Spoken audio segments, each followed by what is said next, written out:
Shri Ramandeep Kaur sir has joined this session along with our colleagues and participants from various parts of the country. It's time to introduce our first distinguished speaker, Shri Ramandeep Singh sir, to deliver his lecture. Prior to his lecture, I would like to give a short introduction of Ramandeep Singh sir.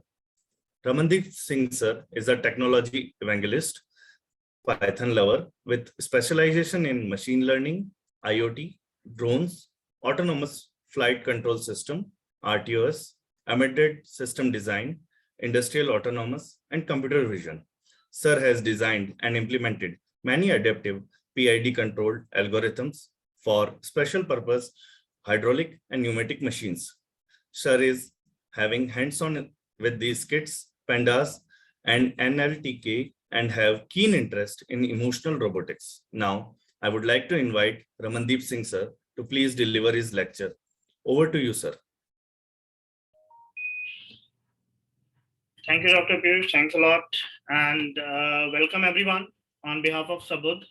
Myself, Ramandeep Singh, and I guess Piyush sir has already given an overwhelming introduction of mine. I mean, I'm just a technology lover. That I would like to define about me. Guys, we will be talking about IoT. This is the session. This is a workshop regarding IoT. Myself, along with my colleague Saurabh, will be talking about how this IoT technology can help you in agriculture domain, how we are already taking the benefit of this technology. We'll be talking about all these things. So, guys, before we start IoT with agriculture or IoT in domain of agriculture, let's understand a little bit about IoT. What IoT is, what constraints are there in implementing this IoT. This is not a new field. Everybody probably be aware of this. It's not a new field. It's been in the field, in the market from past, I per say 12 years, more than 12 years, because from past 7 to 8 years, I've been working on IoT. So I'm assuming it's more than 10 years old concept. So the major problem, the very beginning constraint with IoT gets in is we take IoT as a single domain, a single subject, whereas it is not.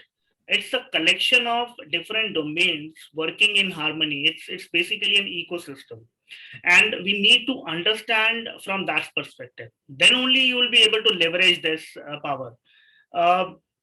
When we say it's an ecosystem, it's like you start with the basic sensor technology. You club those sensors together with some sort of a hub or a collection device, and then it's already connected to cloud.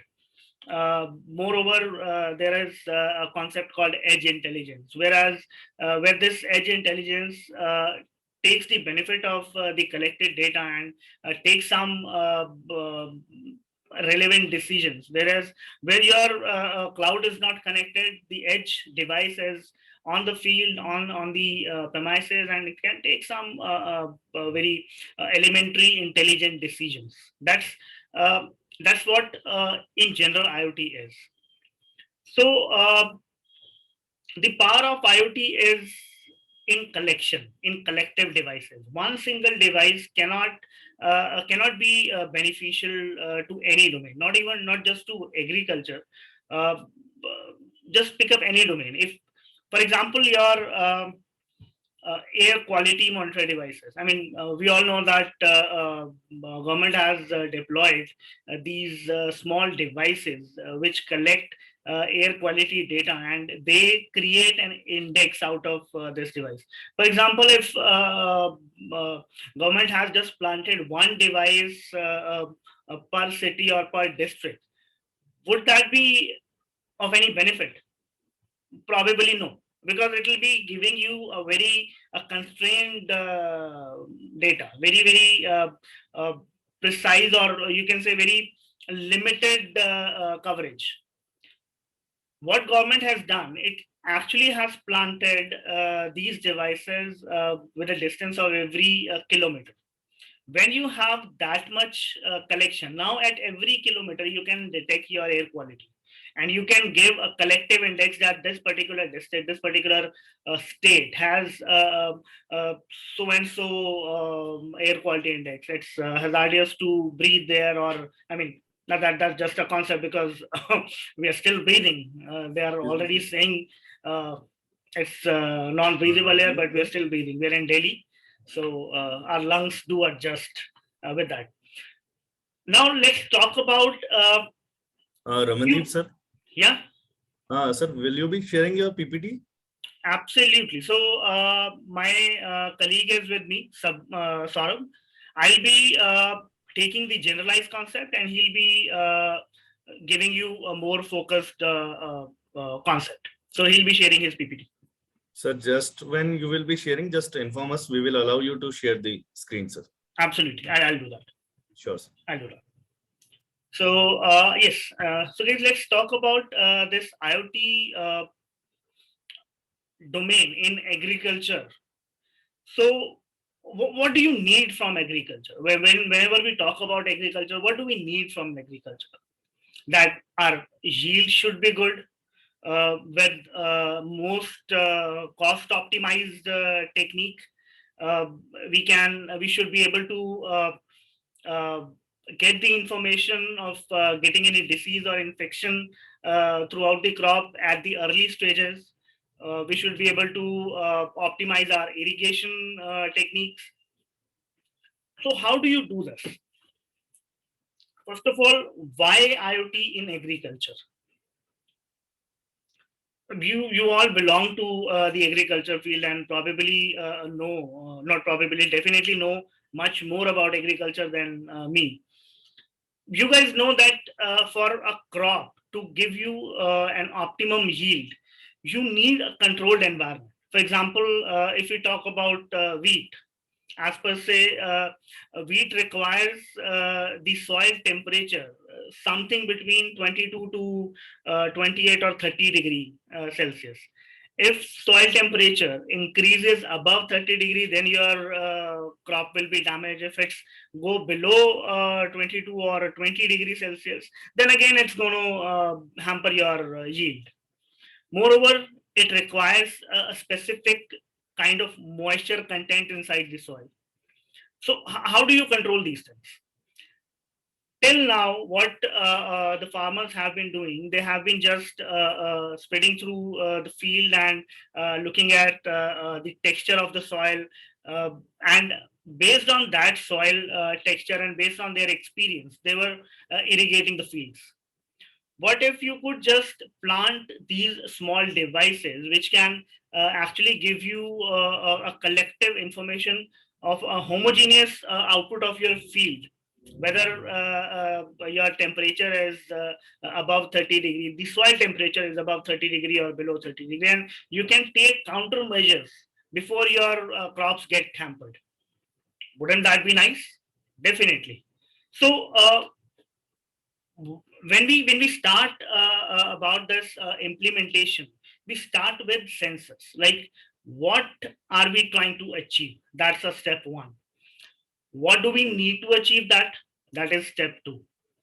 What technology, what tech stack, or what infrastructure we are talking about? That is step three. With our currently you guys might be aware of our project called Sastyakal Punjab. That project is a collection of different fields working in harmony. It has data collection portion, it has IoT, it has machine learning, it has forecasting, it has many other domains working together. So my colleague Saurabh, he'll be explaining you more about this particular project, how we are using these IoT sensors and what kind of sensors we are talking about. Uh, one more example I would like to provide you is, uh, so whenever there is an infection throughout your crop, that infection does not, I mean, not the whole field get infected at the same time. The infection is progressive. It starts from a particular joint, and it just spreads out throughout the field. So what if you can actually get the information that this is my stress area and this is particular uh, a slot, a jot where the infection has started, and I can just take care of that before it spreads to the field. So how do you get that point? There are multiple ways to get that information. One is your IR index. Whenever there is a stress point, your IR index gets changed. If you have a continuous collection of your NBI data or IR index data, then you can figure out that this is my stress area and we should be focusing on this particular area, and let's do something about it. The second is your CO2 level. Whenever there is an anomaly throughout the field or a particular joint, the CO2 level at that point gets changed. So deploying these CO2 sensors throughout the field can actually give you a more holistic picture whether a particular anomaly is being generated in the field or not. If you have anomaly, you can take care of it. I mean, if you get the information early enough, you can take care of your crops.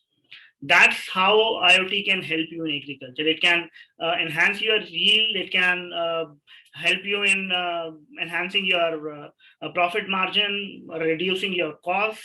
That's what we need today in agriculture.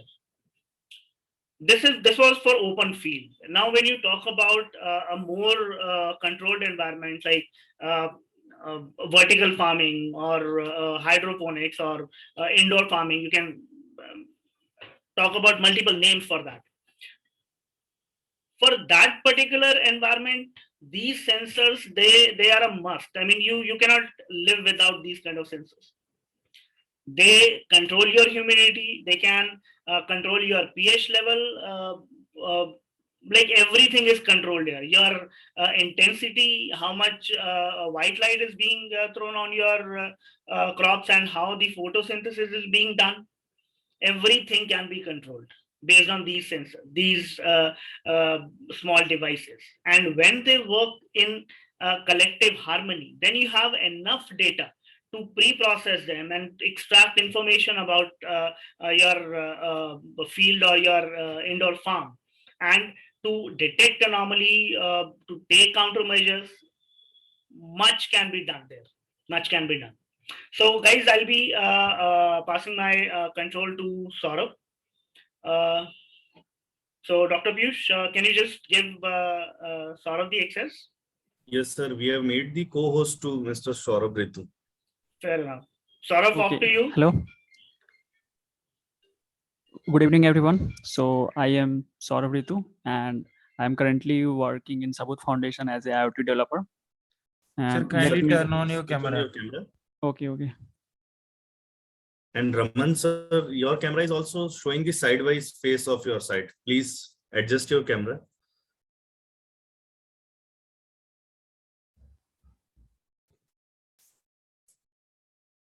Is it visible now? Okay. Is So that better? Yes, much better.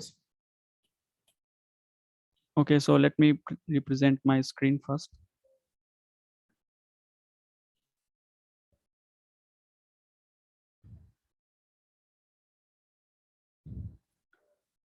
So as Raman sir said something about IoT, so let me present my slide and give you some. Saurabh, sir, please switch over to the PowerPoint mode. Okay. Yes, fine. Okay, so first of all, let me give you some brief technical idea about what is IoT. So IoT is all about enabling communication between two states with the help of sensors and their data. And this is why, because we can manage those state efficiently and taking the decision onto that. Here we can see the picture. That picture depicts that plant is talking to the tube well that I need water, and plant is saying that okay, I will schedule the water for you, and this will goes to you after some time. So this kind of things only happen with the help of IoT, where things can talk to each other. So in IoT, there are some kinds of concept around which we have to work upon. So the first of all is a communication. So in communication part, we worked on various technology by which things and sensors can communicate with each other. And the another part is lightweight operating system, or you can say mobile application, to operate those sensors in very customized and efficient manner. And the another one is low footprint protocols. So what does it means? The protocols is that protocol is nothing but a some set of rules on which data is sending from one device to another device. And low footprint means that in IoT generally we exchange data of very low amount. So protocol is something like that. It can handle low amount of data, and with very efficient manner. And the another one is cloud computing. So by using cloud computing, we can send the data collected from the IoT devices to the internet for the further processing purposes. And the other thing is research. So before implementing the IoT system around any problem, first we have to do some research so that we can better understand that how can we optimize the cost, and how can we increase the sustainability of this sensor. Just like in extreme weather condition, our sensor must be working fine.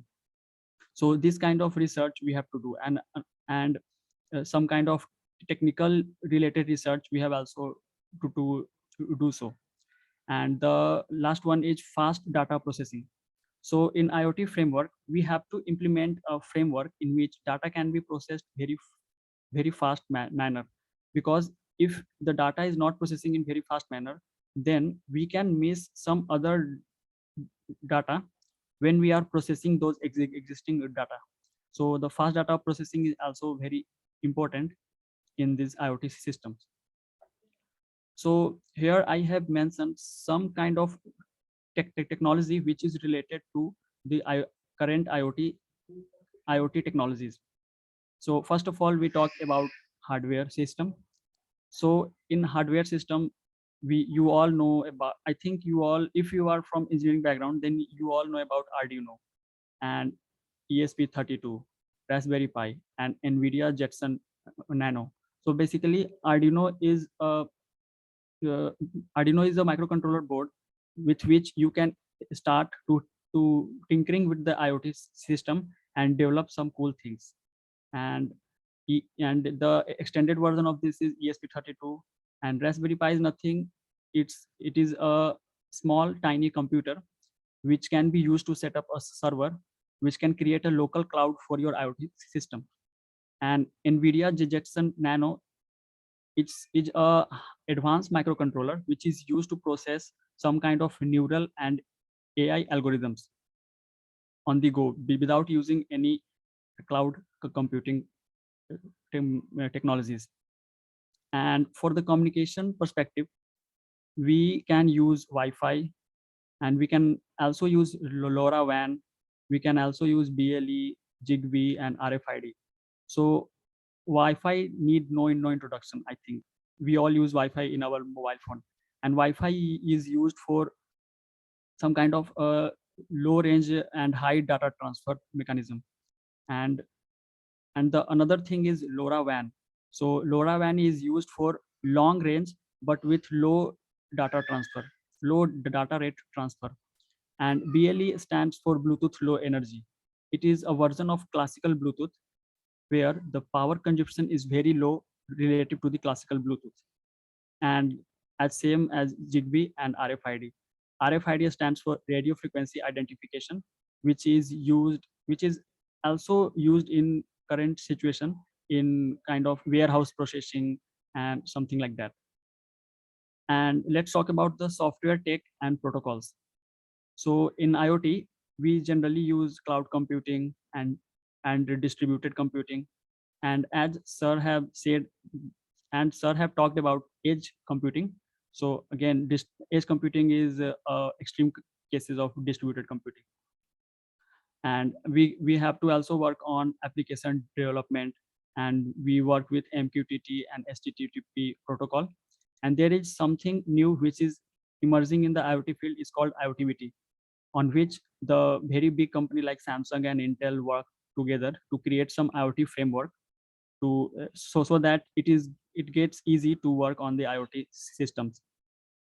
And there is also a very new technology which is named as blockchain technology, which can also be used in IoT network to increase the security by using the blockchain methodology. So here is all about technical aspects of IoT, that which kind of technology we use in IoT related system and which kind of technology we use for prototyping. So the question is how IoT is an integral part of data science. So with the help of IoT, what we actually do, we actually collect the data, and by using those data, we do some processing and get some insightful data, and by which we create some decision related to our interest. So we can perform various processing onto that data, whether the data came from a windmill or a oil refinery, and we can act upon that the data and get some fruitful information. So let's take one example. Here I have mentioned predictive maintenance. So let's take one example of predictive maintenance. So in oil refinery, we all know that there is no any tolerance to the error in the oil refinery. And if there any error occur, and sort of any means, if there is a raise in temperature in any part of oil refinery, then this may cause a very heavy accident. And here the IoT comes into the picture. We can implant the sensor to that refinery, and by collecting those data, we can detect the harmful situation which can occur earlier before it gets reached, and through that we can escape from that bad accidents, you can say. And we can also implement a IoT sensor on the windmill. So let's take one example from the production optimization. So let's suppose there is a windmill and we wanted to predict the power production from the windmill in future, that what is my average power production in the upcoming next week. So by attaching the sensor on the windmill and by combining the weather forecasting system data, we can achieve those kind of things with the help of IoT. So these are some fruitful benefits of IoT with the data science. So let's move to the next slide. So now again, how IoT is impacting agriculture. So as we all know that the invention of tractor and drip irrigation have very high impact on the agriculture, and IoT impacts the farming in the same way. The IoT allows farmer to maximize the production at relatively low cost, and by controlling the supply of fertilizer, pesticides, and water differently on the different part of fields, which is decided by the IoT devices, so that we can reduce the waste of this fertilizer and pesticide, and also save our soil to get exhausted by these chemicals. And as a result, our ecosystem is less impacted without affecting the production quantity and without losing of food quality. So this way IoT can help in agriculture field. And there are many ways which we can implement our IoT in agriculture and optimize the agriculture mechanism to get the maximum out of it. So let's move towards the next slide. So now let's talk about more impacts, that how actually this is done in the agriculture field. So with the help of IoT technology, we can speed up the analysis and report generation process. And we can also give some expert advices to the farmers so that they can optimize their production according to their needs, that which kind of agriculture they can think of doing in this quarter or in this year, you can say, by using the historical data we have collected from their farm and like many farms around them. So these kinds of analysis we can also done with the help of IoT. So let's talk about the projects which we are working on in Sabudh. So in Sabudh, we are working on Sat Sri Akal project, and I am working in the IoT team of the Sat Sri Akal project. So in Sat Sri Akal project, we have implemented two frameworks for the data collection from the field. The first one is Node and Hub framework. And Node and Hub framework is used for continuous farm monitoring. And it is monitoring some of the natural parameters like Raman sir have said, just like temperature, humidity, pressure, etc. And the another one is Npk Data Collector. So Npk stands for nitrogen, phosphorus, and potassium. And we have created a device through which we can collect Npk data from the field and send it to the database. And in Node and Hub framework, we are also collecting these natural parameters and send this data to our database for the further processing process. So in Node and Hub framework, we uses a star topology so that all nodes are connected to the hub in the star topology manner.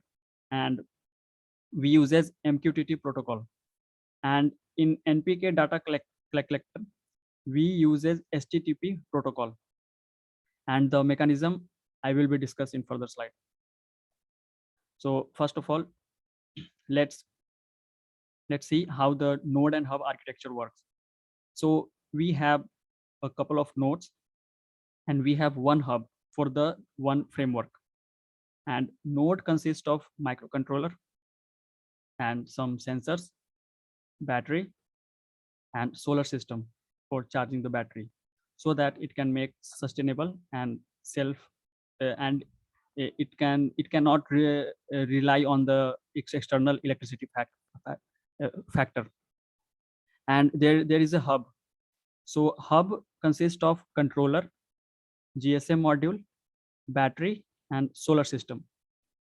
And we have a cloud database where hub is sending data to the cloud, and a database where our processed data is get stored so that it can further used by the AI and machine learning models. So the mechanism is that one node is randomly awakens and send the data to the hub, and then it go to this sleep.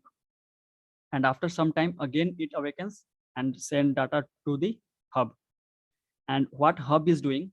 Hub is storing the data collected from the node in underlying data structure, which we have implemented. And it continuously sending to the data to our cloud by using GSM module. And after getting to the cloud, we fetch those data through the API to the database. So this is the our current framework and mechanism of the node and hub architecture.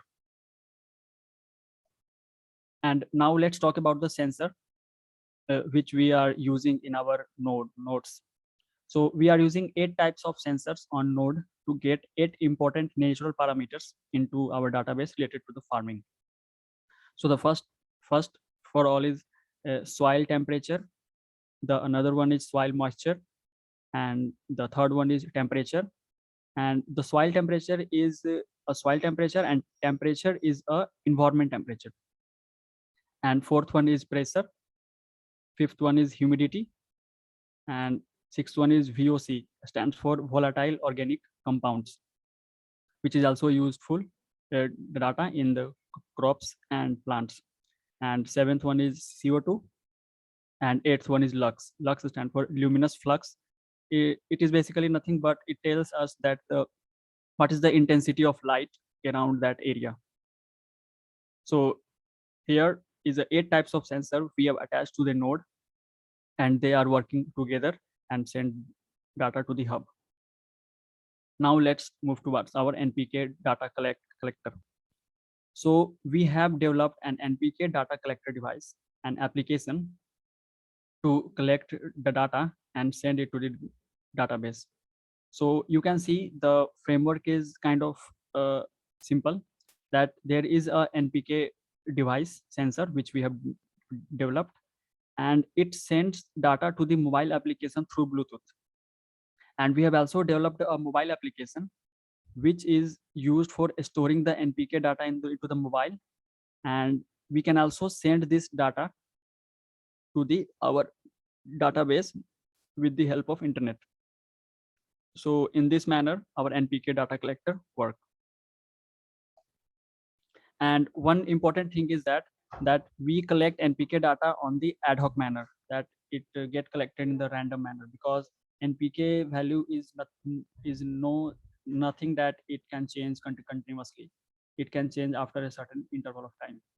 So we use NPK data collector at certain interval. Now let's talk more about our nodes and some facts about our IoT framework. So let's talk about sustainability. So these nodes are solar powered and waterproof and require little to no maintenance for a long period of time. So it makes it cost efficient and also sustainable in extreme weather condition. As we all know that we are going to plant these nodes into the field, and their weather can be gone from extreme bad to extreme good. Everything is happened there. Now let's talk about cost effectiveness. So we can make it cost effective by applying a hybrid node concept. So what does it means, hybrid node concept? So by adding some sensors on one node and rest of the sensor on another node, it simply means that let's talk about the CO2 sensor. So if we plant the CO2 sensor node on the edge of the field, then there is no any meaningful data, because all the CO2 gas and VOC is accumulated in the center of the field, and there is no relevance to set up these sensors in the edge of the field. So we can remove the sensor CO2 and VOC sensor from these edge nodes and only apply those sensors to the central node. By this way, we can optimize the cost of the node, and we can save some money save some money of the farmer. And the future scope of our project. So in future, we can cover large farm by optimizing this star topology to a MEMS topology, or we can use LoRa, which is a load the data range long range data transfer mechanism, by which we can improve the communication between two nodes for very long distance, and by which we can cover very large area of farm. So this is the future scope of this IoT system in our Sastrikal project. And thank you.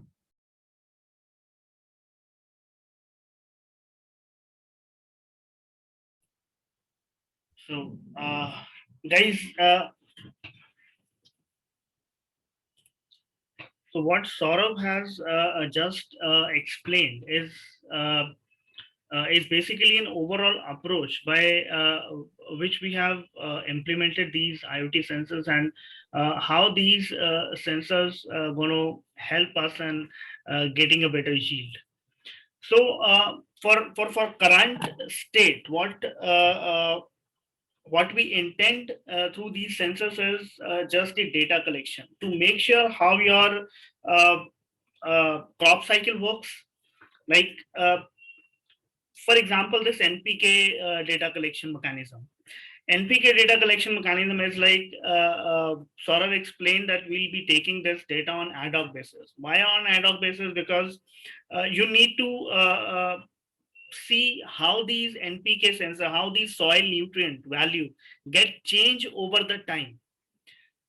Based on these values, combining with other sensors, we can actually come up with a collective model, which further can help us improving our knowledge, our understanding about how the field works, how the crop works.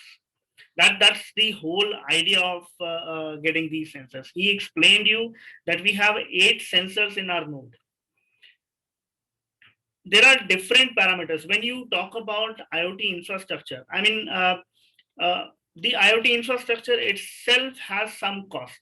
For example, if we talk about a single node, with all the 8 sensors, with the solar power system and the battery pack, that node itself costs you around $6,000. One single node, and for 1 acre, you need at least 8 nodes to be deployed throughout the field. Now consider the cost. More the area, your cost gets increased. Your that cost has to bear by somebody, and a simple like a farmer would never be able to invest it until and unless he sees any sort of benefit. And how the benefit works is, yes, you have once you have deployed these sensors, now you can optimize your irrigation system. Your power gets saved, your water gets saved. Getting the more precise information about your stressed areas, you can reduce the pesticide cost. Pesticides, that they actually cost you a lot while going through one crop cycle. Your pesticide costs you a lot. So with help of these sensors, with help of these latest technology advancement, you can leverage these powers and you can optimize your cost. Moreover, you'll be actually saving too much on your yield. You can actually get a pre-hand information whether your yield is infected or not, or because at the later stage you won't be able to do anything with that yield, and just the crop is destroyed at that time. The damage has been done. So you need to take some preemptive actions. And how do you can take preemptive actions? When you have pre-processed information, or when you have a kind of model which can tell you that yes, there are stress areas being developed in this particular part of the field, or anomalies being built up in this particular part of the field. This can lead to some disastrous outcome. So you have pre-informed information. Now you can take action. Now you can take primitive actions. That's how IoT can help you in agriculture, and that's what we are doing in our Sustikal Punjab project. Guys, questions? I mean, we rest our state here, and we are all open for questions. And thanks, Saurabh. Thanks for presenting. Thank you so much, sir, for your informative and interesting oration. We are just looking into the chat box for the questions from our participants. Just a second. Sure. No worries.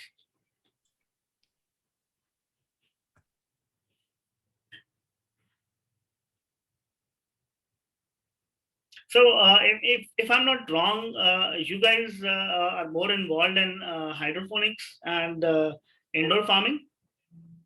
Yes, sir. Is that right? Okay. Yes, sir. So do you have sites set up near around Mohali or Chandigarh? Sir, some consultancy firms are there. Yes, sir.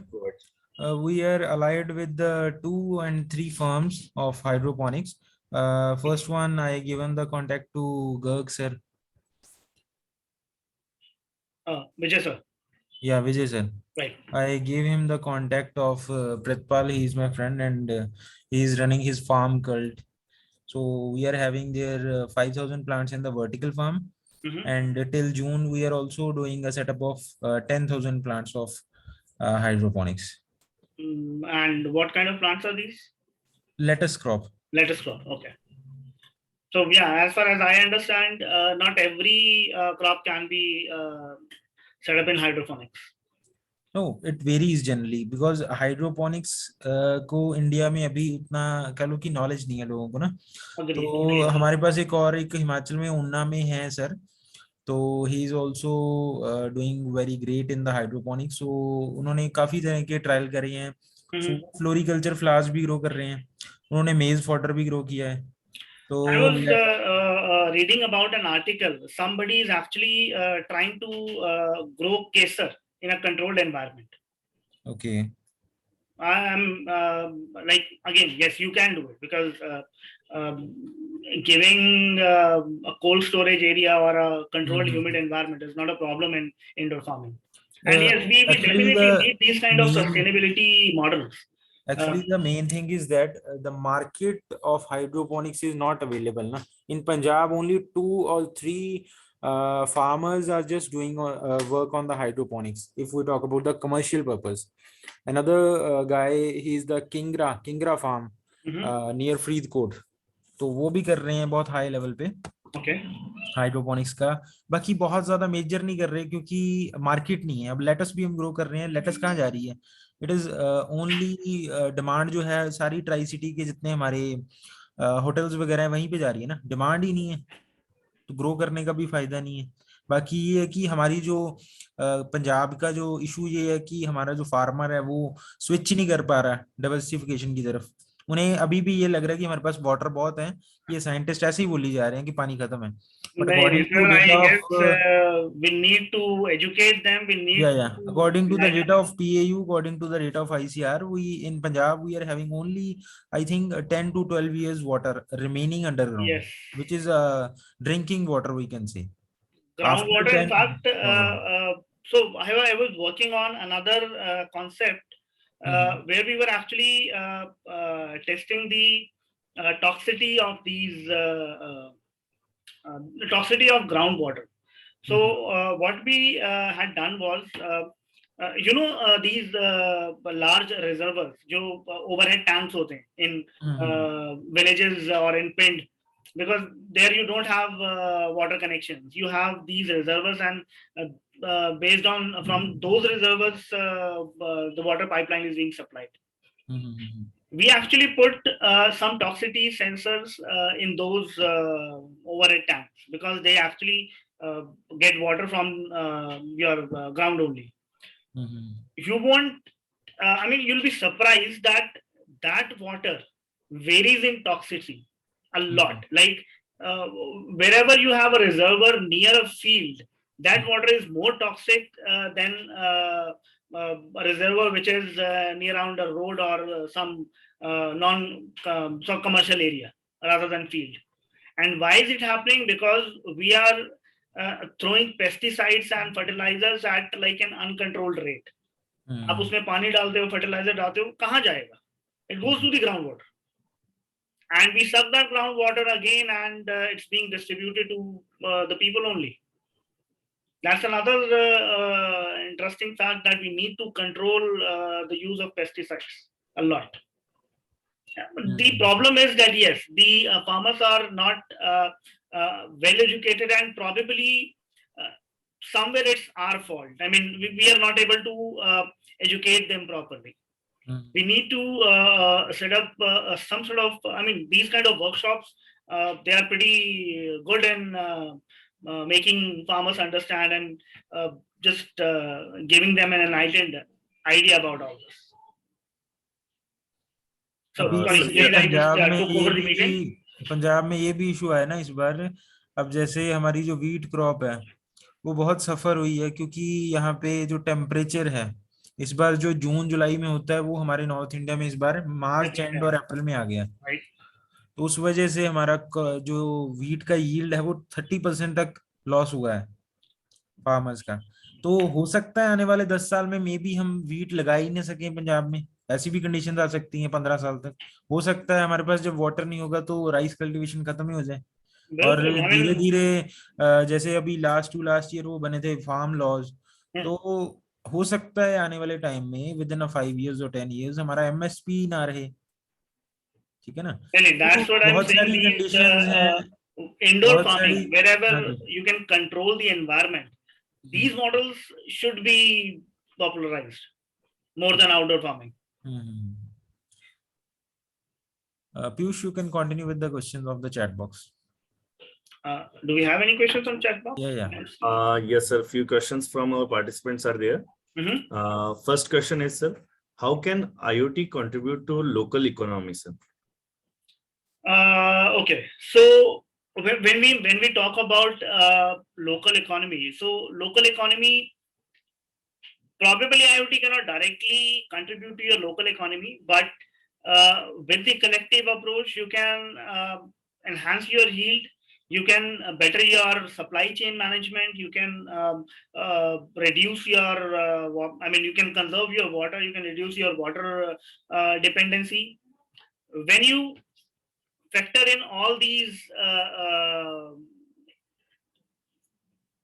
components, then probably you'll see that yes, this can actually contribute to your local economy a lot. That's how it can contribute to your local economy. Okay, sir. And sir, since the large promotion of the Indian farmers are the marginal farmers, sir, so do IoT based approaches are affordable to them? Yes and no. So Saurav just explained that with a hybrid approach, you can get a more sustainable model, more sustainable concept by which a farmer can deploy these sensors. And these are just single time, one-time cost. Systems are, these IoT nodes, they are self-sustained. Once you deploy them, they are, yes, you have to make them autonomous because they are being deployed in the field where no electric wires are there. So one-time cost is definitely there, but over the period of, I would say 2 years, they can recover all that cost. But again, it depends on, if a farmer is having a larger area, then probably he's more capable of affording these sensors. But with 1 acre, I would say at least 60 to 70,000 is the minimum cost of implementing these sensors. That's the approximate cost. Okay, sir. And what are the challenges faced by IoT in Indian agriculture? A lot. Connectivity is one of the issue. Component supply chain is another issue. Third, so a very interesting use case which we never thought of. So Vijay sir, if Vijay sir is here, I'm not sure whether he's on this call or not. He's not on this call, right? So he bring that point up. We were deploying a couple of sensors in one of our field in Mohali. So he said we need a sort of a barring area around that node. I said, why do we need that? So he said, people will probably just hook up that IoT node and they'll probably sell it to some junkyard. So yes, that's another challenge while deploying these sensors in field. Although, it's of no use to them. Yeah, Vijay sir is here. Yes, sir, I'm here. Yes. Okay. So guys, yes, there are challenges, but again, there are ways to mitigate those challenges. And we have actually done a field test of these nodes and sensors. Our version 1 was just a trial. Version 2 is more than ready. And based on that experience, I can say that the approach is absolutely feasible. Challenges are there, but yes, you can mitigate those challenges as well. Sir. And sir, aside from the remaining technological challenges, sir, do you see any barriers to the mass adoption in the market, sir? Yes, we need to make people aware. We need to educate our farmers. Again, these farmers, most of the farmers, uh, they are basically historians. I mean, they just have been doing this since their early age, and they just know one way of doing the farming. We need to tell them, we need to educate them, we need to lead by example, that there are other ways by which you can be helpful to yourself as well as to the field. So yes, challenges again are there in mass adoption. And, Cost is one factor. A lack of knowledge is second factor. A third, government is not paying any subsidy to these things where like the government should uh, leverage their power to subsidize these things. But currently there is no policy on this. for large scale promotion of IoT, there is no such schemes at present, right? No, for drones, yes, there are, but for IoT adoptions, I mean, if you talk about IoT adoption, the South is way more advanced than our North region. In Tamil Nadu, they have been using IoT sensors from past 5 years in field, in agriculture. So, sir, are there any sites, people, articles, or the books that have really inspired you so lately? Uh, I would say the people inspire me more than any book or article. When you talk to the people, when you get into the field, you understand that uh, they're actually going through a tough field. I mean, it's tough days for these guys. So if you can use your knowledge, if you can leverage your power to benefit these things and to benefit the community, I would say that is the most motivational stuff rather than reading an article or book. Sir, do you have insights from your customers about resource saving, increased yield, and some other things like that? Currently, I told you that for next 2 years, our focus is majorly on data collection, not on the actual results. So we are just focusing on data collection. But based on the data collection with the limited stuff, yes, we have some examples by which we can say that these technologies can actually give you better yield and better result. Okay, sir. And sir, what should be the minimum number of soil moisture sensors be installed per acre for accurate estimation of moisture content? Again, that depends how your field is distributed. But on my estimation, around 7 sensors are a bare minimum for 1 acre. So getting just the soil sensor is the most cheapest concept. These sensors are pretty cheap. Okay. And one more question, sir. Can you please tell about the difference between IoT, big data, and artificial intelligence? These three are completely different areas. So, guys, I mean, they are coupled, but they are different areas. IoT is basically a mechanism to collect data. Big data is a mechanism to, so for example, one IoT sensor, like the one we have deployed in our Sastyakal Punjab project, one IoT sensors, it gives you more than 350 readings per day. That's for one sensor. Multiplied by 8. And then multiplied by 8. That's for 1 acre of land. This much data is being collected per day. Now expanded to 1 year. You have huge amount of values. In order to store those huge amount of values, your standard databases, they just raise their hand. I mean, it's not their cup of tea. So you need big data.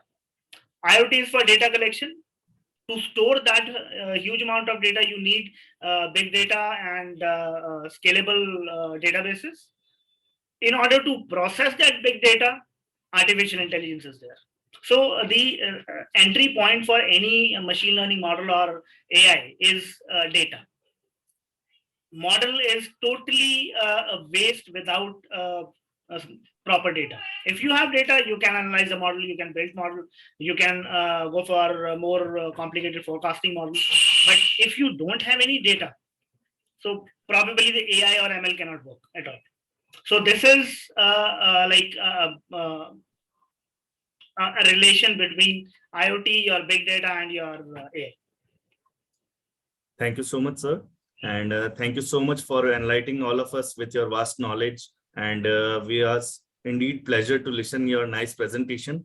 And thanks to Saurabh sir for collaborating with you and showing the best presentation.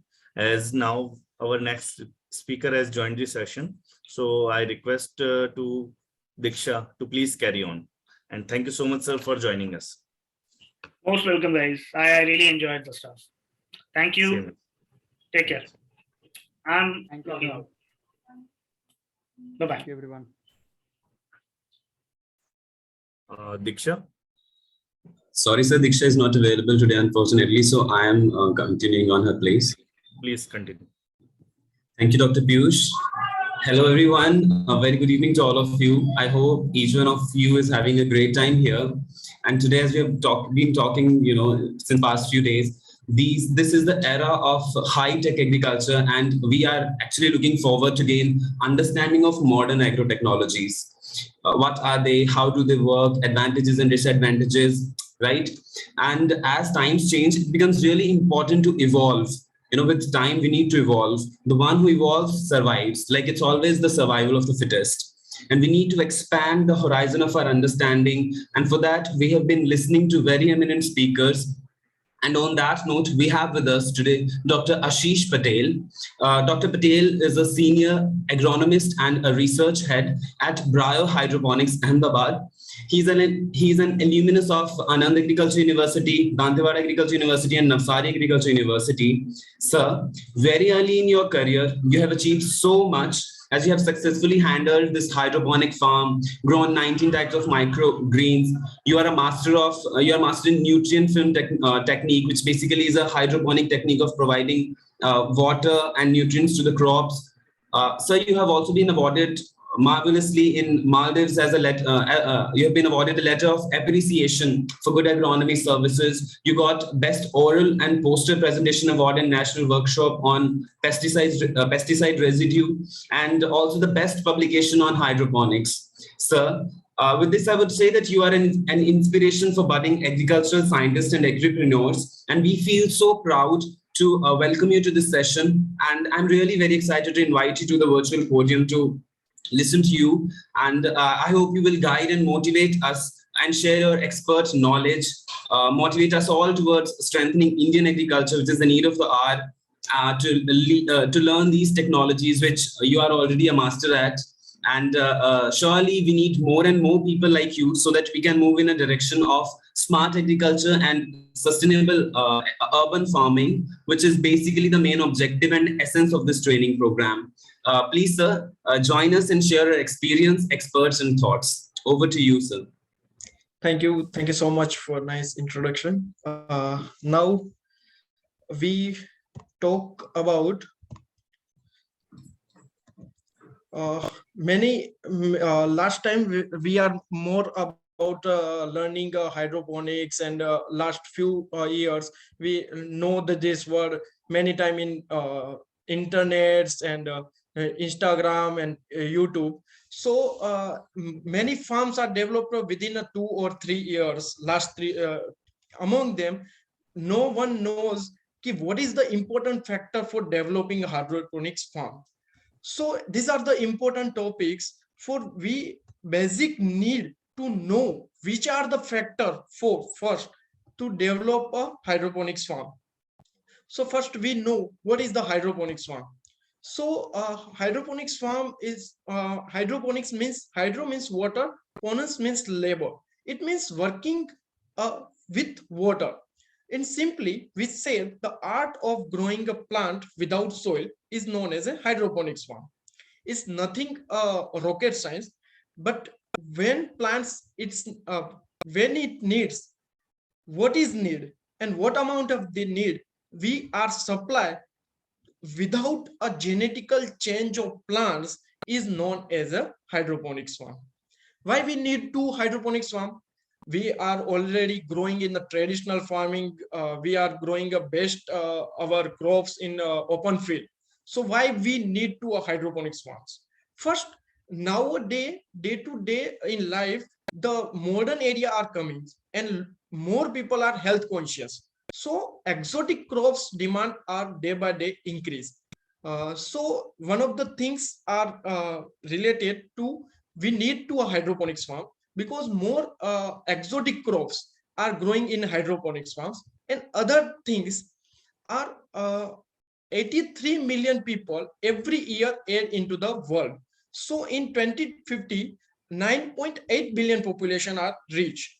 Among them, so we meet 9.8 billion people, we need to 70% high production.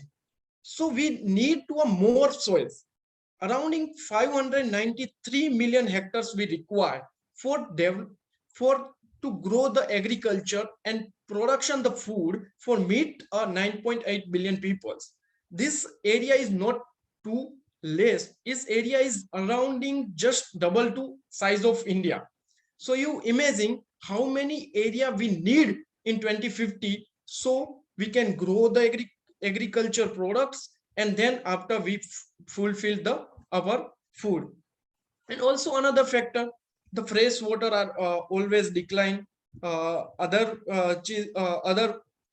Every day the flooding, climate change, then irregular rains. So our open field area or open agriculture are damaging. One estimation in 2020, 124 million people are lost. We need not meet food through this climatic condition like flooding, irrigation, irregular rain, drought, and high temperature. And also a commercial hydroponics generally 4 to 5 times are globally are fold increase in last 10 years. And we told about the global hydroponics market is 9.5 billion in 2020 and next decade it reached 22.2 billion in 2028. It's a huge demand in currently in hydroponics. Also, according to a CGR compound annual growth rate forecasting 13.53 till 2027 Indian hydroponics are reached. So what is the why need a hydroponics farm? We are already grown in the traditional farmings. So some parameters and some resources are more utilized in hydroponics farm as compared to traditional farming. So we'll talk one by one. First, fertilizer.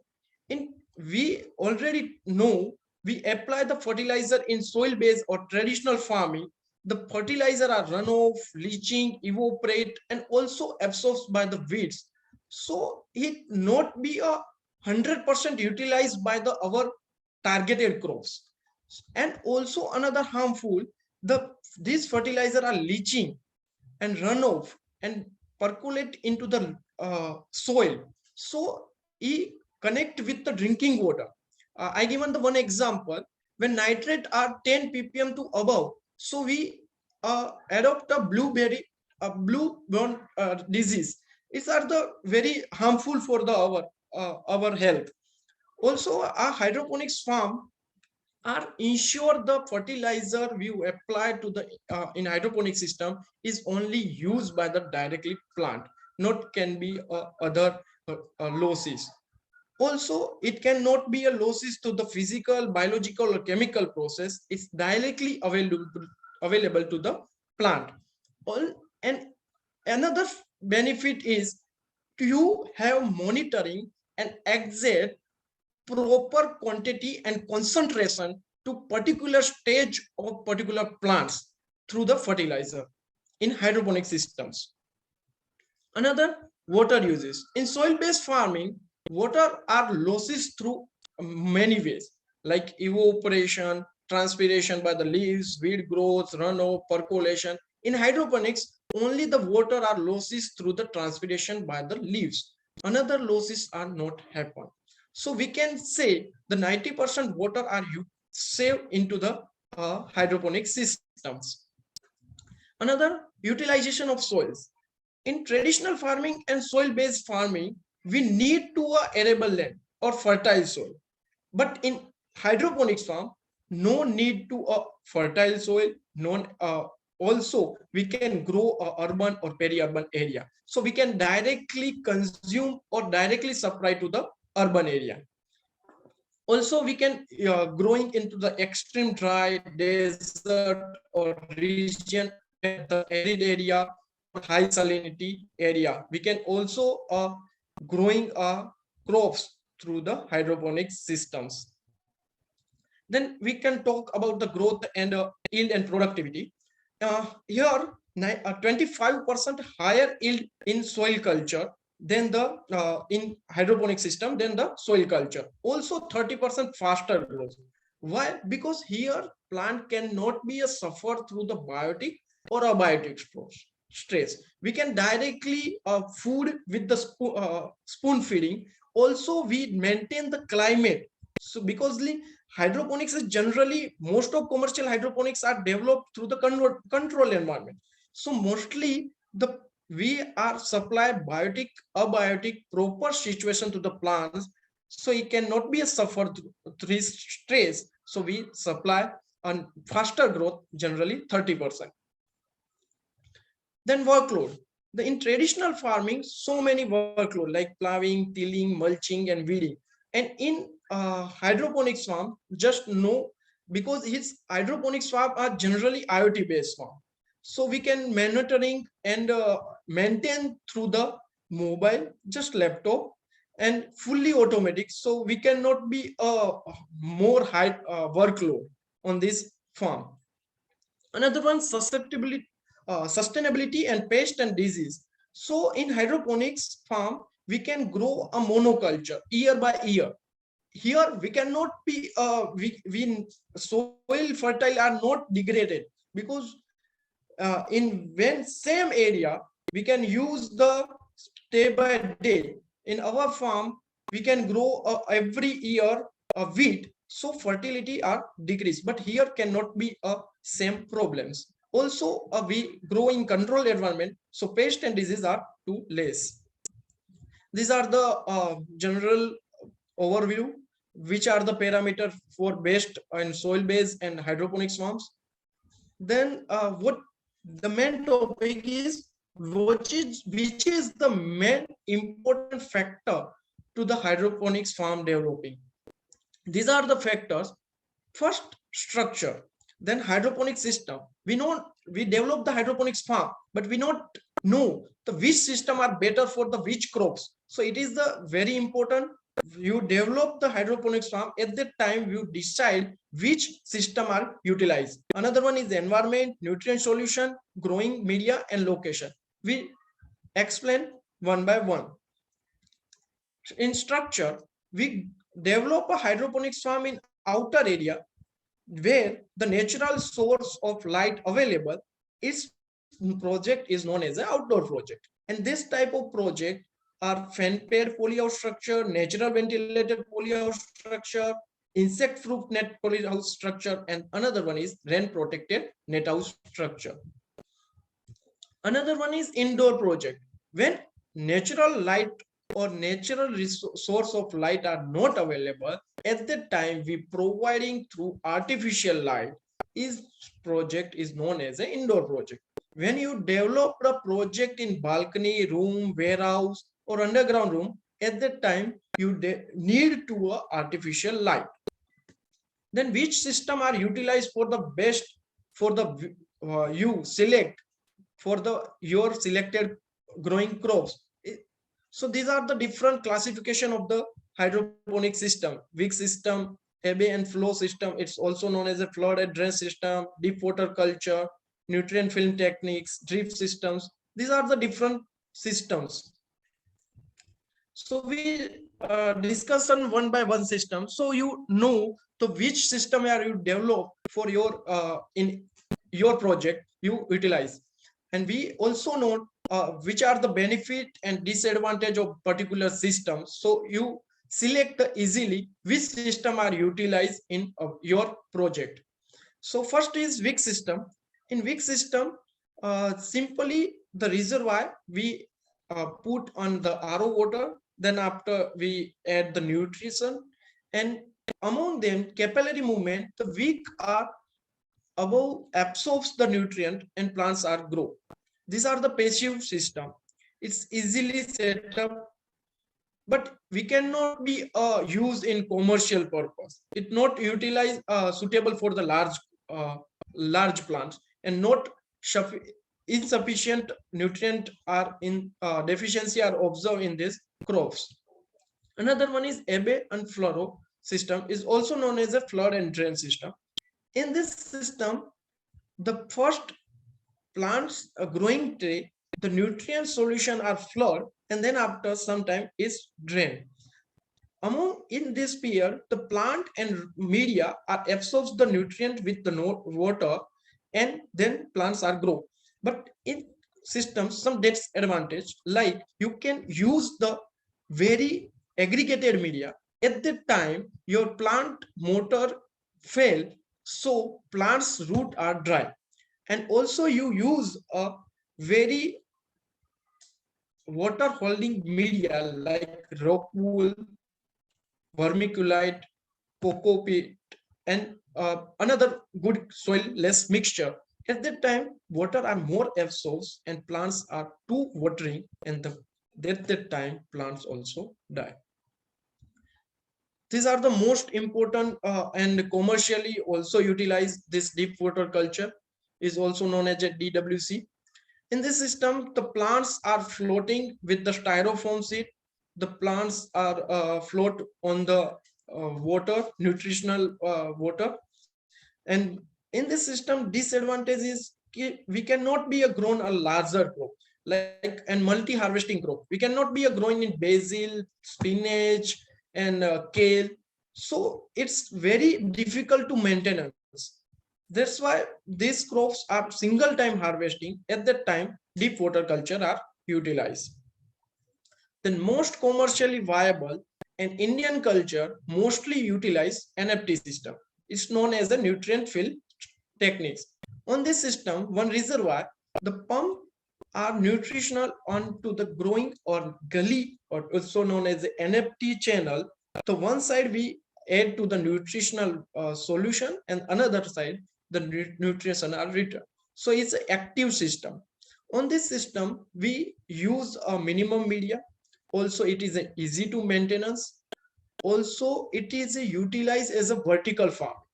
You can use on a indoor farming with the leafy green vegetables you want to grow. This system are very viable. These are the flat NFT system. Down B is a A-frame NFT system. It's for the open. It means fan pair polyhouse structure. So you can use a vertical farming. At the time, A-frame vertical NFT system are used. But you use an indoor farm. At that time, it's utilized. Drip system. In drip system, so many advantage and disadvantage. Everyone knows what is the drip. The drip nutrient pump are absorbs the nutrient and then drip by drip to the solution and water to the root zone. In this system, some disadvantage is like pH and nutrients are fluctuated. Also, less spacing area or low space area we cannot be utilized on this system. Also, it's when the pump are failure, so plants are damaged too much hard. But it is utilized main long period of plants like vine crops, cherry tomato, bell pepper. At that time we can use this system. Among them type a Dutch bucket system. In this system, it's a circulated system. Here we can grow the different vine crops. One bucket we use aggregated media like hydrotone, pebbles. In the type media, we dripping by the drip by drip given to the nutrient solution to the root zone, and then nutrient are recollected through the return pipes, and the all nutrient are circulated. These are the Dutch bucket system. It's widely used in Indian condition. These are the grow bag system, same drip systems. These are the trough system. It's similar to grow bag system, but it is a trough-like structure. And we close spacing crops we can easily grow in trough systems. These are the new techniques and widely used currently in India for the color bell pepper, different types of vine crops, cucumber, and then zucchini. We can use a coco-pit system, coco-pit grow slab system. It is a modern technology. It is a very easily available in the market, and also high water holding capacity, high nutritional absorption capacity, more air spacing. Then another one is the aeroponic system. In aeroponic system, plant root zone are on the air, and the nutrients supply to the mist zone. Currently, the commercially seed production of potato through the aeroponics, and one of the farm in Ahmedabad also a potato grow for the vegetable purpose, particular for Jain community through the aeroponics. So it's a highly cost, but he is also selling a potato arounding 8 to 900 rupees per kg. Another technique is aquaponics. It's a organic fertilizer, because in this system the pond, the way in pond the some fishes, so fish are extract, this is are utilized for the fertilizer, and the nutrients are circulated. But in this system the drawback is to not properly nutrients are supplied to the plants, so plants are some deficiency on these systems. Also, we can grow the hydroponics fodder, which are correlated with the dairy technology. We who have a dairy farm in urban area, we cannot be a supply every day the green fodder. At the time we develop a hydroponics fodder, so it's every day supply the green fodder to the animals. Another one, and currently the huge market demand of microgreens, because also we last year I will go to the Maldives. The Maldives governments are decided the whole children are malnutrition at the given to the microgreens, because in microgreens is 70 times more nutrition value compared to the mature plants. It's also higher vitamins, minerals, and polyphenols, because he is growing 7 to 8 days. Is different variety like radish, broccoli, cauliflower, carrot, different types of variety we can grow to the microgreens and consume easily. Also, it's also known as a superfood. These are the different microgreens: red amaranthus, mustard. Another one, an important factor is environment. Temperature are important for the growth and development. Everyone know. Majorly crops are growing around 70 to 27 temperature. So maximum and limit upper is 35 Celsius and lower limit is 10. So this range is more, and most of crops are growing same range of temperature. So through maintain the polyhouse structure, we this range are maintained. Or also we maintain in hydroponic system air temperature as well as nutritional or water temperature. So we also maintain the root zone temperature. In atmosphere temperature, maintain through the fan pad polyhouse structure, and then fogger system and central boiler and heat pipes. These are the system are used when the temperature too low. Some is Himachal, then Jammu and Kashmir area, At that time, the central boiler and heating pipe are utilized. The fan and pad system, generally two systems are available. One is a negative pressure system and one is a positive pressure system. In negative pressure system, pad are always sprinkling, and among them, the fan, exhaust fan are exhaust a hot air. So negative pressure are developed between the polyhouse. So cooling air are coming from the cooling pad. So temperature should be down. Then positive pressure system, one side are a window and other side is fan. So exhaust fan are throwing the air into the polyhouse and heat air are come out from the windows. These are the basic structure polyhouse. These are the most important factor when you develop the fan and pad system. Exhaust fan and pad both are not to be not should be apart 20 feet 25 feet, because view distance between pad and fan is larger, then cooling impact are not properly into the house. So it should be not more than 25 feet. Also, the how many area are covered to the poly house, according to you install the exhaust fan and exhaust fan capacity. Another one is cellulose pad. In market, so many cellulose pad are available: 2 inch, 4, 6, 8, and 12 inch. So you have used accordingly your polyhouse structure.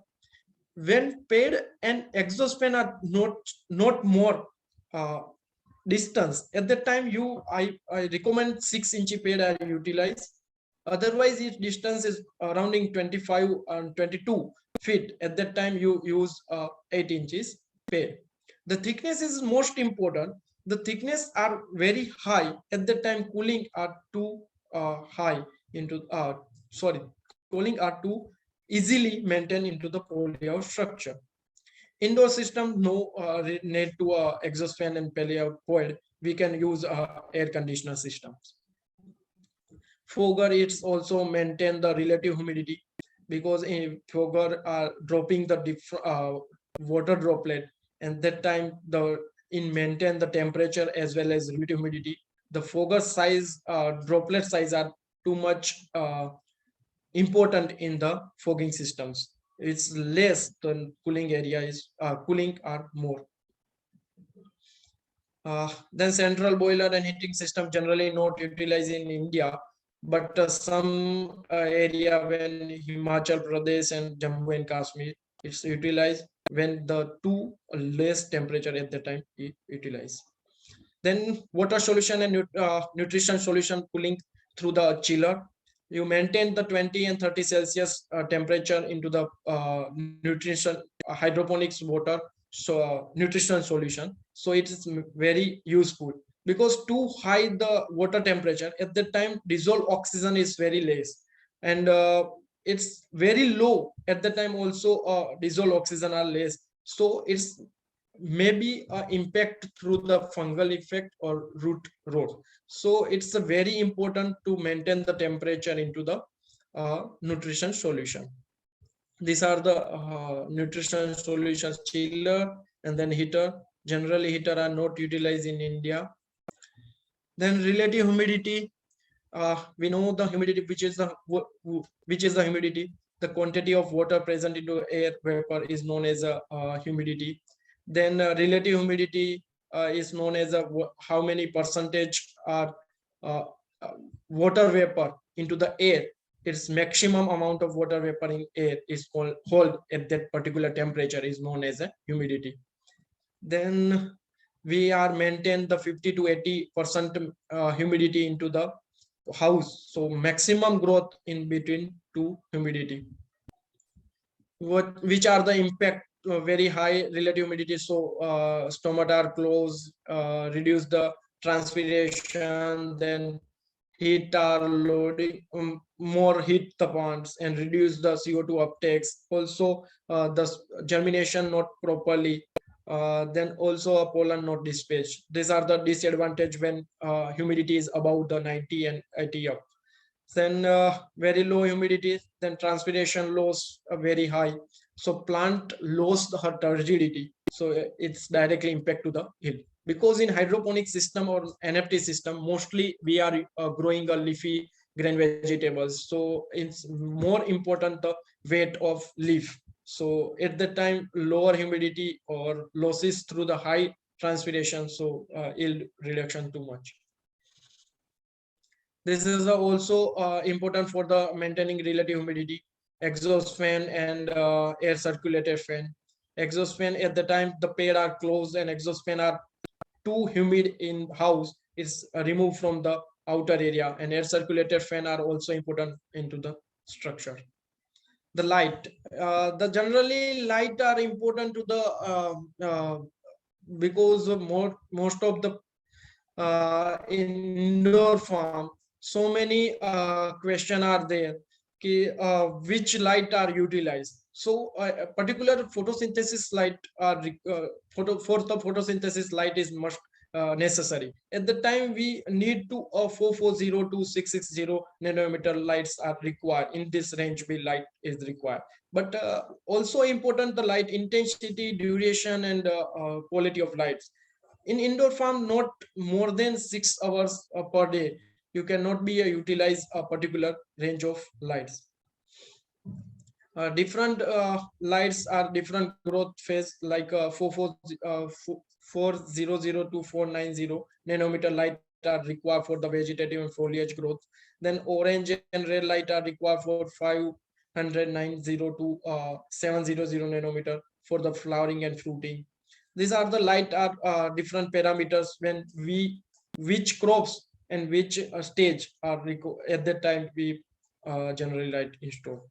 For outdoor project, we light intensity maintained through the shade net, but indoor project we use the HID, then LED light. Mostly the LED light are used in Indian condition, commercial growing hydroponics farm are used the LED lights. So particular wavelength lights are available into the market. Use LED light into indoor projects. These are the different parameters we already know. DLI, which is the important for the always outdoor and indoor. So maintain the light intensity. Then also maintain the PRA through the photosynthesis active radiation through the proper growth, and maintain the yield. Then another one is a nutritional solution is also important, because we are in hydroponics farm, the water when the nutrient are added, the water base water are use RO water, because in normal water and tap water so many poor quality are available or toxicity available. So generally we use the RO water, because we are the apply the nutrient through the EC basis, it's electronic conductivity basis. And so the base solution of the nutrition are zero. So we prefer the RO water in hydroponic systems.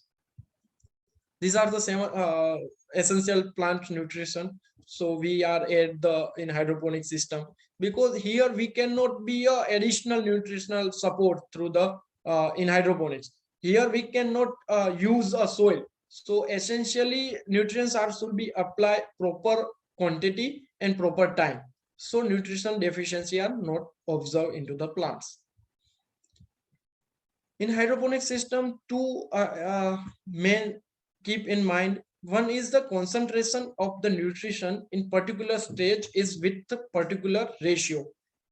You apply through the artificially, not you apply into the, when we talk in traditional farming and soil-based farming, you apply the excess fertilizer. So what happened? The soil as used as a buffer media, so it cannot be given to the plant whole nutrients into plant. But here directly we are deal with the plants, and with directly you apply the more nutrient into the nutrient tanks. So what happens? The directly available to the plants nutrition into the roots. So root are more toxicity are observed into the plants.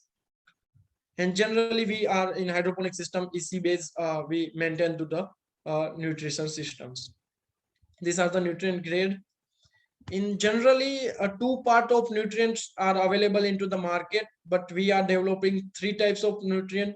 Part A, when the macro and micronutrients are available, then B part calcium nitrate, and C part magnesium sulfate. And for the pH control, we utilize the phosphoric acid and KOH. These are the autodoser, how it work. We are using the autodoser system in Autogrow, and is also a IoT based system. So we maintain how many we need to PC and pH and which stage. So we easily manage through the IoT systems. What is EC? So everyone know where EC is ability to solution carry the electric current. Electric current is flow to the higher current of, it means the in solution how many anion and cation present into the solution is known as a simple language is EC. Then pH is range is 0 to 14 and neutral value is 7.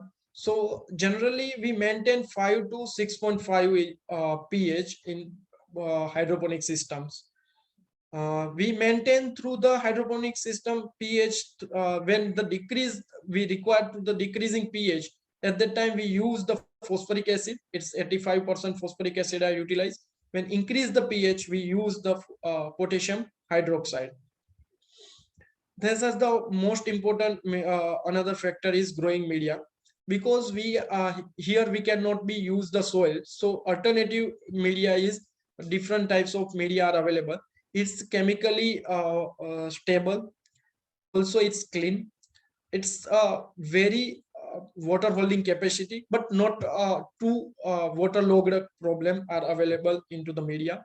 Also, air holding capacity is high. Then another one is buffer capacity are must require, because here we can manage through the IoT base or automation, but sometimes it's not be perfection. It's sometimes error are coming. At that time, your media is buffer capacity high, so it's easily you control the pH or EC easily through the media. Also, the media is higher cation exchange capacity. These are the different media are available into the market, and definitely media is important for the growing hydroponics farm. You which are the easily available in this your area, so you can use according to crop. You have select the medias. Every media are its advantage and some is disadvantage. So according to your crop selection and according to your system, you can use the particular media. Generally in Indian culture, Indian hydroponic systems, Oasis cube are used, growing slab, then it's coco pit systems and hydroton clay both are used. Location also important is because you growing in area where the no transportation availability, no electricity availability. At that time your failure it might be high. So I recommend you can grow or develop a hydroponics farm near to urban area. So you currently in hydroponics area in era, we generally we are growing different types of exotic vegetables. We earlier we next slide I saw which type of crops are growing into the hydroponic system in currently in India. But is crops are not demand to the rural area. It's generally demand into the urban area. So I recommend you develop the project near the urban area. Also flooring are important because soil are not interfere to our crops. Also he control the weeds and different type of diseases from the spread from the soils is are controlled through the weed mats. There are crops are we growing into the hydroponic system: Lolo Rosa, Locano, Romin, Iceberg. These are the different types of lettuce we can grow into the NFT system or hydroponic system. Different herbs and different types of crops. These are also used growing into the vine crops. into the Dutch bucket system, cocoa pit based system, grow slab, different types of media. And these are the cherry tomato you can grow. Thank you.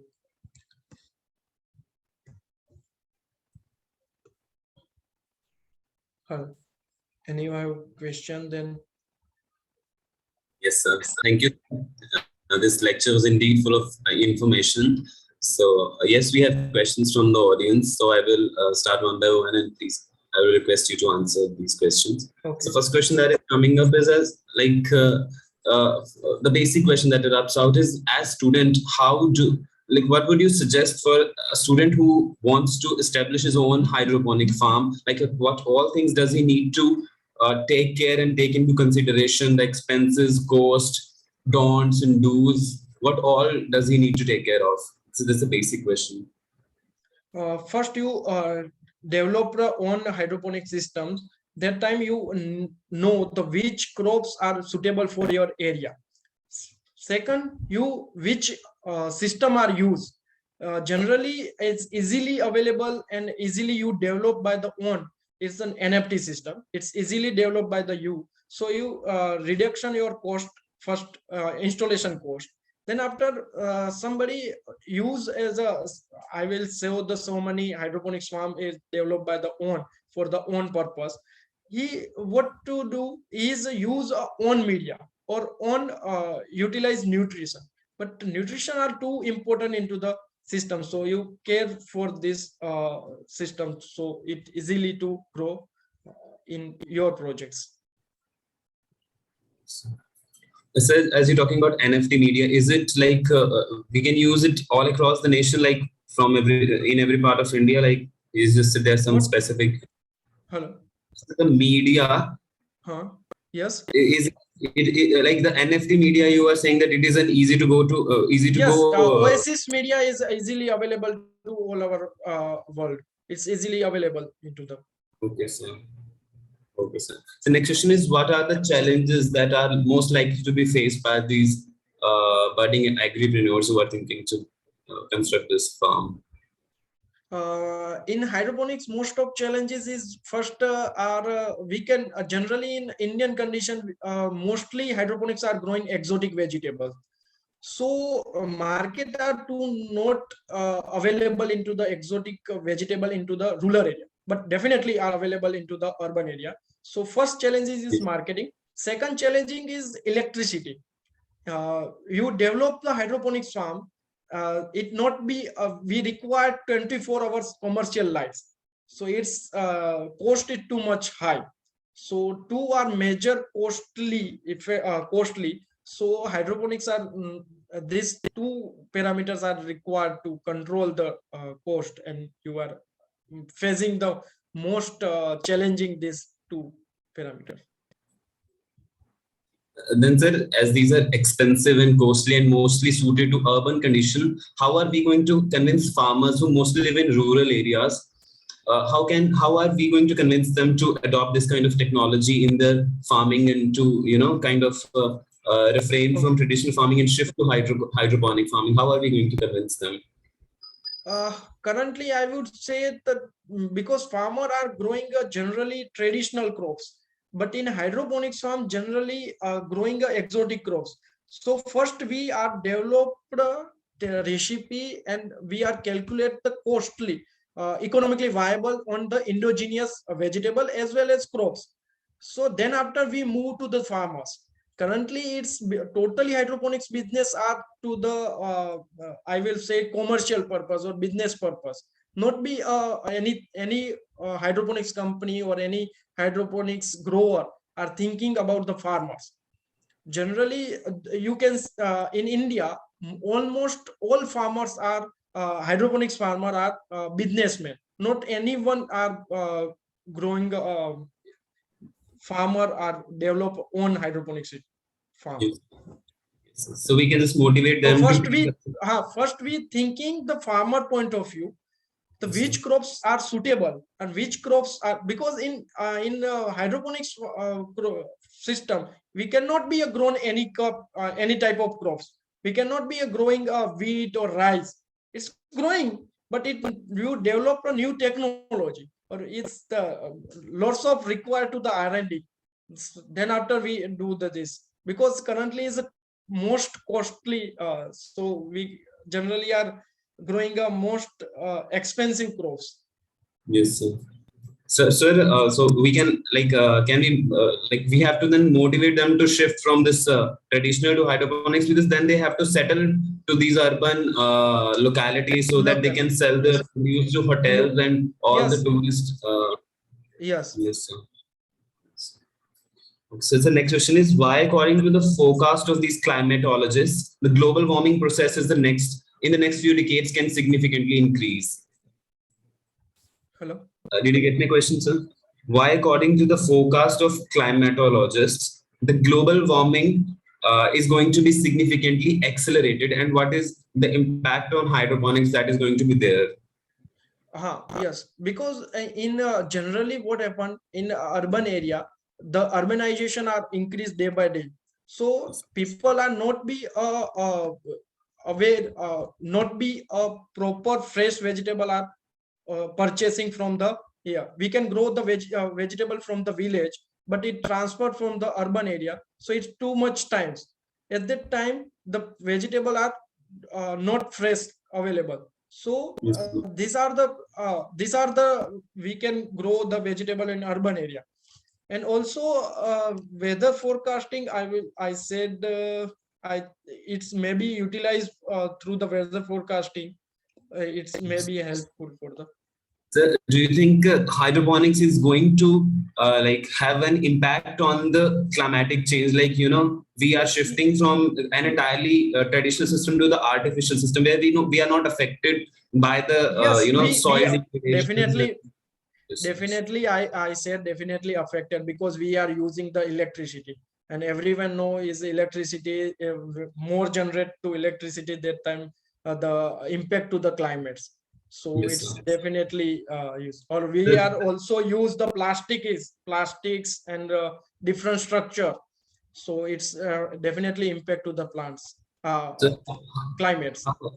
How are then we going to cope with that? How are we going to reduce the this electricity consumption? Is there any way to Yes, reduce? we one of my project in Madhya Pradesh, it's use the solar panel on the old hydroponic system. It's easily commercially viable. It's running currently. It's run it is the best hydroponics project in the Madhya Pradesh. So it's currently use the solar panel. So it's more commercially viable. Okay, sir. So the next question is about the aeroponics. Is aeroponics more efficient than hydroponics? There is less use of water or any kind of thing is there, and what are the advantages over hydroponics? Just tell in detail about that. In hydroponic system are more viable than the aeroponics, but in aeroponics you can the more disadvantages, your light is failure. At that time your root are too dry in that period. At that time the failure chances are more into the aeroponics as compared to the hydroponic systems. In generally not in Indian condition, not a commercially I see the only one farm in aeroponics, otherwise are generally use the hydroponics farms.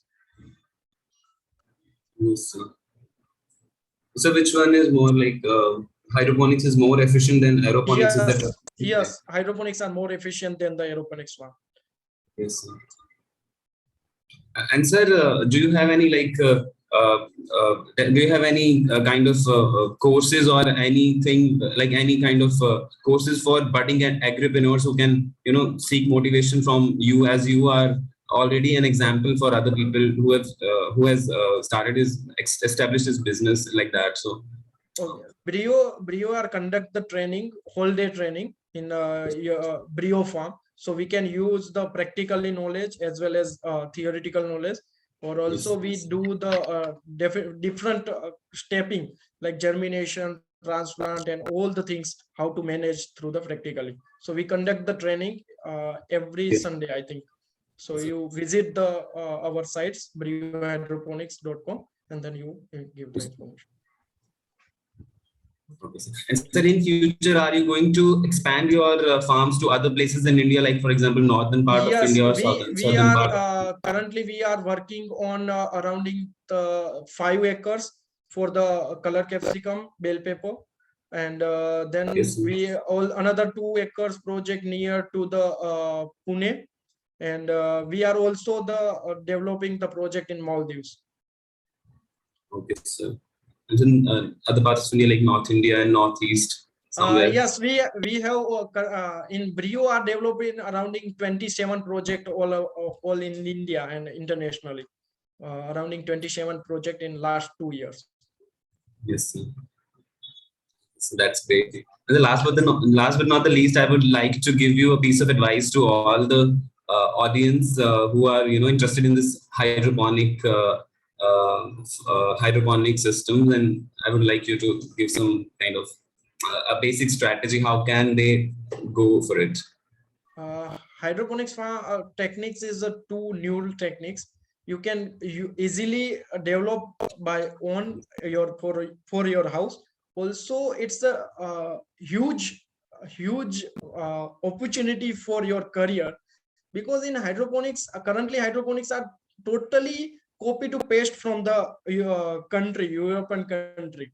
So we are developing our Indian strategy for our indigenous vegetables. We are currently growing exotic vegetables, but it's too uh, highly require R&D for our indigenous vegetable. So we growing indigenous vegetable economically viable into the India, and we supply.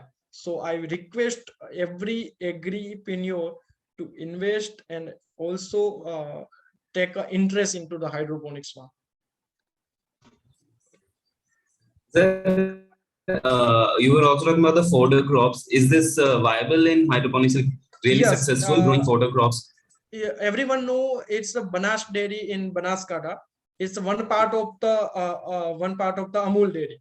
We already the corporate level we developed the farmers house. He developed the hydroponics fodder project and given the fresh or green vegetables. Fodder to the kettles. So he corporate level are developed. Dairy are developed to the farmers or dairy farmer to the hydroponics project. So it's completely economically viable. And sir, while harvesting, does it cause any harm to the base material on which this plants are growing, like the medium? Yes. Does it cause any harm while harvesting the crops? Is there any chance of contamination or kind of disturbance to the medium? Generally in hydroponics media you can see the OSs are made from the cellulose material. So it cannot be a harm to our plants or our health. So it cannot be. Another one is coco peat. Generally, media are used on coco peat media. So it cannot be a harm to the. It's generally optional to the soil. That's it. Yes, sir. Thank you, sir. Okay. It was indeed a very knowledgeable and informative lecture. Thank you so much for being with us and sharing this vast knowledge with us. I hope all the students must have gained some understanding, at least some understanding of whatever you are doing, and they are motivated to do so in future also, and motivated from you also. Thank you so much, sir, for being here. Thank you so much. So we hope to see you. Okay. Bye. Yes. Thank you so much, sir. We hope to see you in future too, sir. Okay. Done. Thank you, sir. Thank you, everyone. This was all about today's lecture, and I hope that you must have gained at least a bit of understanding of what and how is this viable in the context of Indian agriculture. And I think the time is also about to be over. So lastly, everyone who was there in this session and organizer of this meeting, Just Agriculture Magazine and AEE Farmers Welfare Society, thank you so much. Oops.